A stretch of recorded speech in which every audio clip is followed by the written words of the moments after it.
குடும்பமா நீங்க இப்படி நாங்கள் ரொம்ப மிஸ் பண்ணுவோம், உங்களுக்கு தெரியும். ஏன்னா ரொம்ப எங்களுக்கெல்லாம் செல்ல குழந்தையா இருந்தது அதுதான். அது பிறந்தது 76 பிறந்தாங்க. 76 தான் அன்னக்கிளியும் பிறக்குது. அதுதான் எங்கள் அது லக்கியான அவ்வளோ லக்கியான பொண்ணு. 75 வெங்கட் பிரபு பிறகுறான்.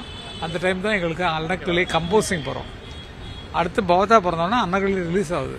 அவ்வளோ பெரிய ஒரு நல்ல புதிய பிறப்போடு பிறந்து வந்த குழந்தை. அது மாதிரி எங்களுக்கு ரொம்ப லக்கியான கையில் அது வந்தோடனே அண்ணா பெரிய வீடு மாற்றினது அந்த டைம் தான் மாற்றினாங்க. வந்ததுக்கப்புறம் வர வளர்ச்சி தான் அந்த பொண்ணு வளர வளர்ச்சியாகவே இருந்துட்டு எங்களுக்கெல்லாம் ரொம்ப செல்லம். வீட்டில் எல்லாருமே கேலி கிண்டல் கூத்தடிக்கிறது, அவங்கள கலாட்டா பண்ணுறது கிண்டல் பண்ணுறது எல்லாம் பசங்கள்லாம் விட மாட்டாங்க. கார்த்திகிலேருந்து இவன்லேருந்து எல்லாமே சேர்ந்தாங்கன்னா மொத்தமாக சேர்ந்து கலாட்டா பண்ணிட்டே இருப்பாங்க. அது மாதிரி எங்கள் வீட்டுக்கு ஒரு கலகலப்பு அப்படின்னு சொன்னால் பகவதா தான். பார்க்க ரொம்ப இன்னசென்ட்டாக இருக்கும். ஆனால் அவங்களும் நல்லா ஜாலியாக பேசுவாங்க. வீட்டில் ஒரு கலகலப்புக்கு ஒரு அடையாளமான ஒரு பொண்ணு. அது இழந்தது ஒரு மாதிரி வேற ஒன்றும் பண்ண முடியாது. ஏன்னா இழந்திருக்கோம். இளையராஜாவும் சரி, தமிழ் உலகையும் சரி, இசை உலகத்துக்கு நிறைய கவனிச்சிங்க, நிறைய இசையால் எங்களெல்லாம் மகிழ்வித்தீங்க. ஆனால் குடும்ப உறுப்பினர்களை ஒரு சின்ன விஷயத்துல கவனிக்க தவறி விட்டோமோ அப்படின்ற ஒரு எண்ணம் இருக்கு. அப்படி இல்லை, நல்லா வாழ்ந்தோமே சார்.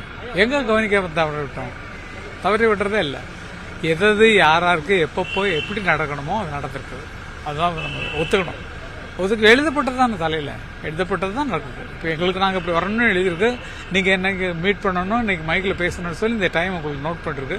அந்த படி தான் அதை நம்புறவங்க நாங்கள் வந்ததுலேருந்து பிறந்ததுலேருந்து பார்த்தீங்கன்னு சொன்னால் நாங்கள் எதை நோக்கி தவம் இருந்தோமோ அந்த தவத்தில் வந்துட்டோம்.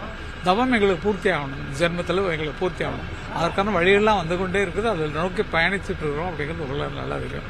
ஆகவே நடந்ததையும் சரி நடக்க போவதும் சரி மிக நன்றாக தான் நடக்கும். பௌத்தாவின் நினைவினால் இன்னைக்கெல்லாம் எல்லாம் பார்க்கக்கூடிய வாய்ப்பு கிடைச்சதுக்கு ரொம்ப நன்றி. பெண்கள் மட்டுமே பங்கேற்கக்கூடிய அந்த ஆர்கெஸ்ட்ரா உருவாக்க போறோம் அப்படின்னு இளையராஜா சார் அனௌன்ஸ் பண்ணியிருக்காரு. அது பவதாரணியோடைய ட்ரீம் அப்படின்னு சொல்லியிருக்காரு. ஸோ அது தொடங்க போறோம். அந்த முயற்சியெல்லாம் எப்படி இருக்கு?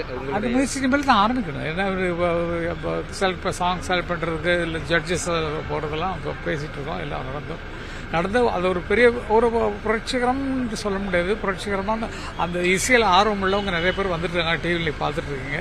அவங்களெல்லாம் ஒன்று சேர்த்து அவங்கள டிவி ஆட்கள் இல்லை, பொதுவாக இந்த லைட் மியூசிக்குன்னு தனியாக நம்ம தயார் பண்ணி அவங்க எப்படி வளரணும், என்னென்ன பாடல்களை எடுத்து பயிற்சி வரணும், எப்படி கர்நாடகிலேருந்து எப்படி கற்றுக்கணும் அப்படிங்கிற முதற்கொண்டு ஒரு பள்ளியாகவும் இருக்கும். அதே நேரத்தில் ஒரு லைட் மியூசிக் குரூப்பாகவும் இருக்கும்.